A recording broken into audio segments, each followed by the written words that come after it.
Well, I gotta render a vehicle. I gotta get it out of the lot. Customer doesn't have the means to fix it, but they don't also have the means to come pick it up.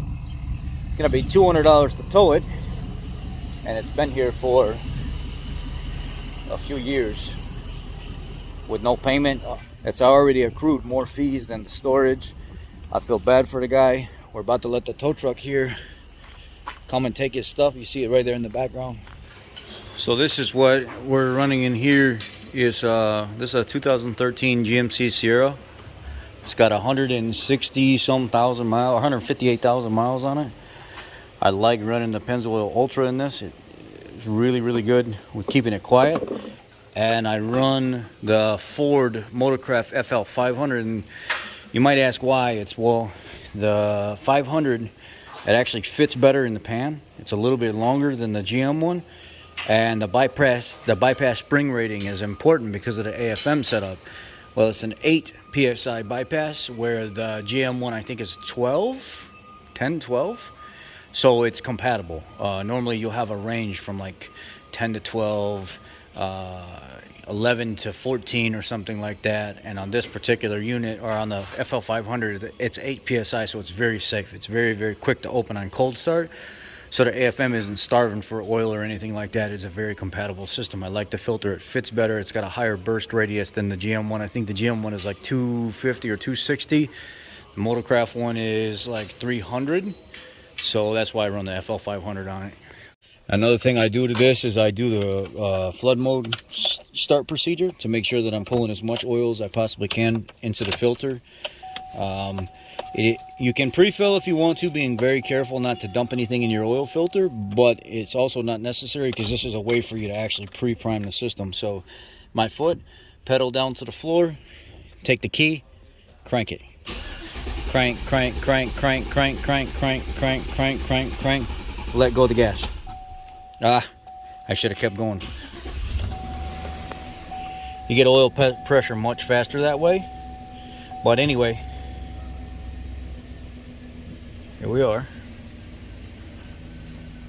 I noticed this engine is so much quieter on this Pennzoil Ultra Platinum than it is on other ones. Valvoline Advanced would be another good one. Valvoline Extended Protection, Valvoline Extended Protection Max Life, Pennzoil Platinum, or Pennzoil Ultra Platinum. And what I'm using right now is obviously the Ultra Platinum. I really like it. So we're going to go through here and reset the oil and do all that good stuff. Oh, I forget information. Hold the check mark. Oil life remaining 100%. Reset. Now we go back out there and check the oil level, and we're done. The oil pressure stays much higher the warmer it gets now with this Ultra Platinum. I like it. I like it. I like it paired with the Motorcraft filter. Works really well. The AFM doesn't really have any hiccups or anything like that. I find that the lower bypass spring rating allows for oil pressure much quicker. There's less of a delay. It's momentary, but there's definitely less of a delay. And this vehicle has 157,647 miles on it. It runs great. Only thing it needs is one of the power steering lines, which is typical on these GMs.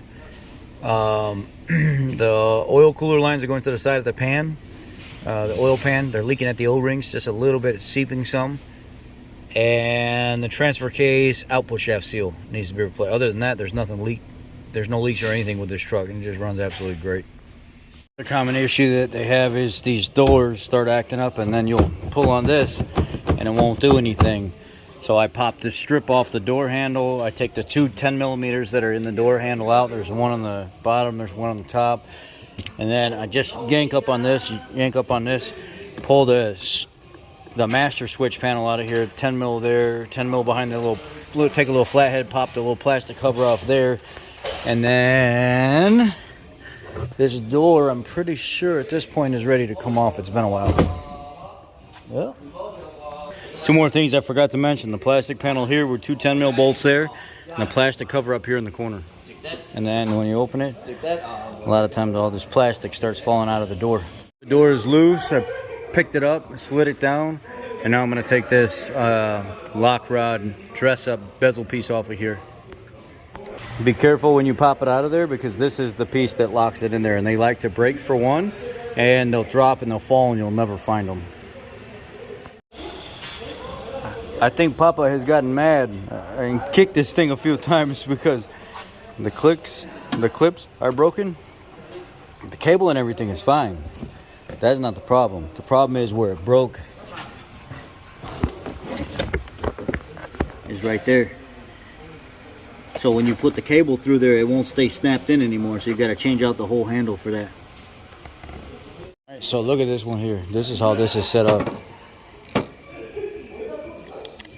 Just take off all the plastic screws all the way around. They're Phillips. But if you look here, you see how this one, the big chunk is busted out of it. But look at the new one. See? It's not busted out of it. Do you see the difference between the two? This one's not broken right here. And this one I had to pull that pin right there in the bottom of the handle where it sits through the door, because it's spring loaded. You pull it down and then you can slowly wiggle the handle off of there, but you got to use a set of side cutters to kind of grab it and pull it down. And then once you get to that point, I think, let me see, hold on. Now you can pull the broken factory one off of there, and you can go ahead and install the dormant one. Let's see how the dormant one actually fits. So we're gonna install this one here, and it actually fits perfectly all the way around. All right, so this is what we're looking like with everything installed. Dorman put these washers and stuff in there. It worked pretty good. I don't think you really have to use the washers, but I did just to see if it would last longer. Distribute the pressure out a little bit more evenly. And then when you go over to this side here, all you got to do is just try to wiggle this thing on there, and it will push up on the spring. I'm trying to use one hand while I'm doing this, but it's difficult because, hold on.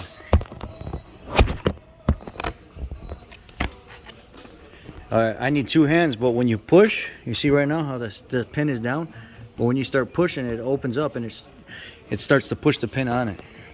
Now here we go. I took and supported the back with one hand, and I did this with the other hand, and there we are. It's opening now, no problem. So now let's put the door panel and stuff back on and put the cable back in. Just like the Fords, I start with the top and I got it kind of aligned, and then I slid it in, and then on the bottom there's a plastic tooth down here on the bottom of the inside of this door. It goes like that and it hooks down into the metal. Some of these clips are gonna break, you know. This one, it's got a bunch of broken clips right here that I don't have new clips for. Papa already knows about it. He's gonna kind of have to deal with it because he's been kind of pulling on it and breaking it over time, but it is what it is.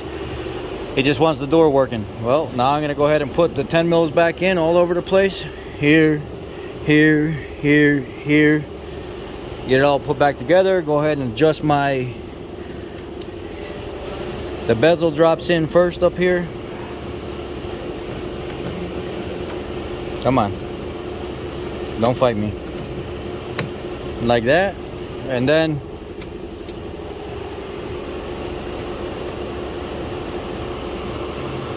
you're gonna put the little box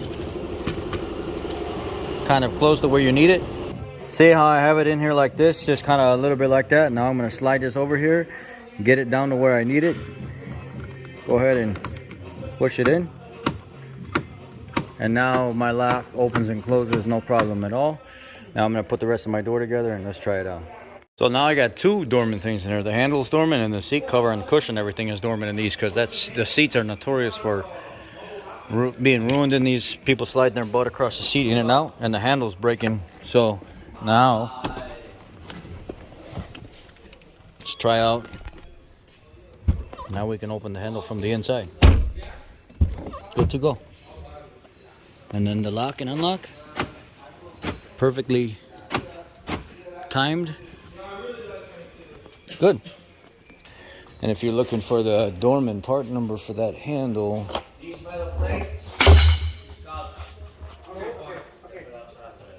well, you recycle, right? yeah, these metal plates.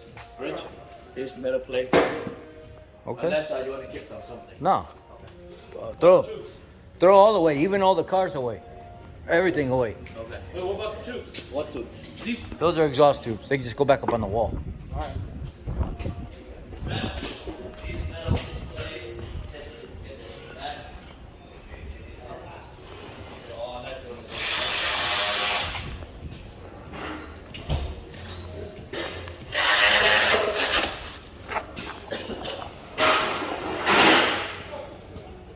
If you want the part number, there it is right there, 80374 interior door handle, and I got to give this a 100% A plus on this.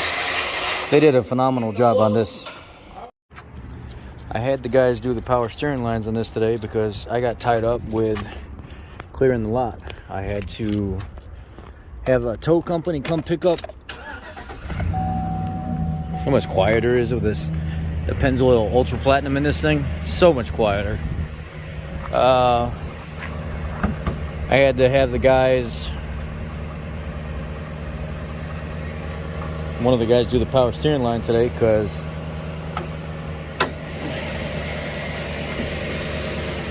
I had to worry about getting cars out of the lot that were here from previous ownership. Like literally, cars that have been here for years, the customers won't even come pick them up. I had new power steering line put on from AutoZone. One to the cooler down to the steering rack, and then one from the pump down to the steering rack. So I got that taken care of as well because they were both leaking. You can get them both from AutoZone for like $100, maybe not even like $80.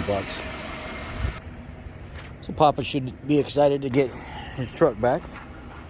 The only thing I haven't done so far is I haven't done the trans output shaft seal because they sent us the wrong seal. So I have to wait a couple days for that to come in, and then whenever he comes back in town at some point, I'll go ahead and do the transmission output shaft seal as well.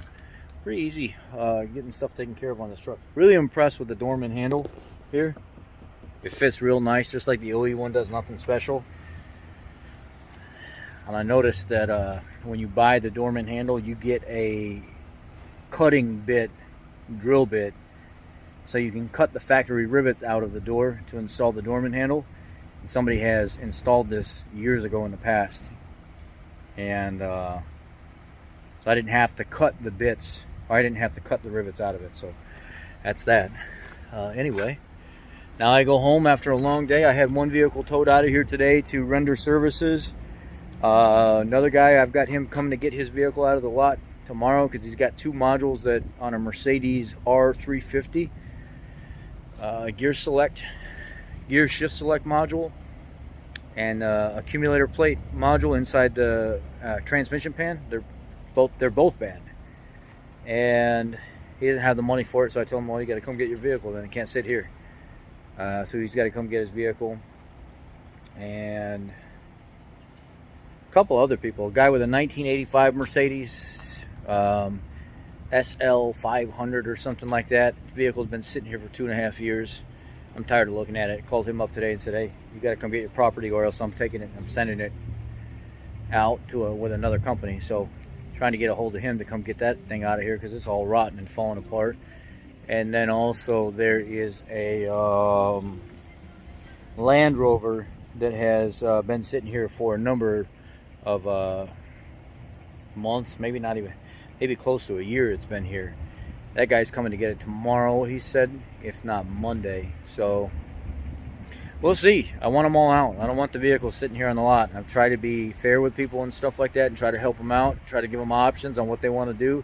But this is not a storage lot for people, so they got to come get it. And that's what I intend to have them do, come get it.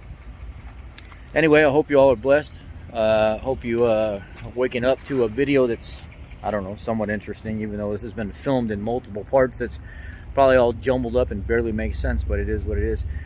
Try to do something nice for somebody today. Say something nice for somebody today. Hold the door for somebody today. Pay somebody a compliment. Check on somebody you haven't checked on in a while, or smile at a stranger. It's always good to do something like that. It takes little to no energy. No energy at all to be nice. It makes you feel good about yourself, but it makes you feel terrible and taxed energy-wise to do negative things. Just remember that. Y'all be blessed. I love you all. Take care. Thank you for following me on my new journey as an independent general manager at an automotive facility.